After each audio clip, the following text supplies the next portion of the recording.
Well, competition and collaboration, we know that one of the things under New Labour was that collaboration was fostered up front with AIM-Hire, right online networks, RDAs, all sorts of things. Sometimes that worked, sometimes the things fell apart as soon as the money disappeared.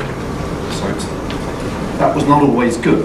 But on the whole, in terms of, I think, some of the things we might try to do here, some of that will be looked back too fondly as it was a golden time. It may well have been what got the country and the world into the mess we're in, but that's another story.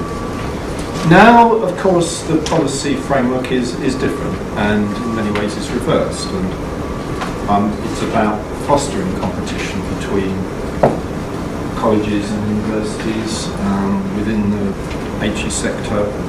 It's always been a bit more than the FE sector, I guess. The issue of price differentiation, private providers, even debates about fixing student number rationing to promote competition, although actually, as I'll suggest later, some of this is working in quite a different way.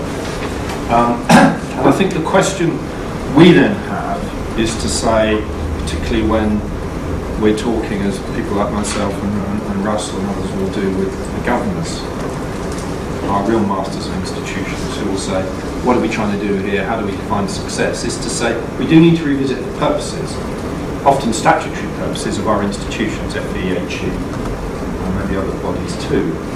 And the purposes are to deliver a certain kind of set of issues around education, around knowledge, around research, what it really is. Those are the purposes. And what I want to suggest around that is the importance of sometimes being able to make the case for those purposes being delivered and measured by the success of others with whom we work. For example, I often say to people in universities, we spend a lot of time supporting through external examining and through other sorts of things the work of other universities. If those other universities do well, I count it as part of our success. I don't get upset if they suddenly improve and do slightly better than us. It makes me want to work harder, but I don't say how terrible we're going backwards. I say great. We've helped them improve. We've helped have a better sector of HE, or we've got to have a better sector in Sussex, a better delivery. So let us continue to have an idea that maybe we can define the success of what we do as measured sometimes by the success of others, because that is how the totality of our purposes can get resolved. Now that is going against the grain at the moment. One needs to argue the case, and one needs to make it explicit.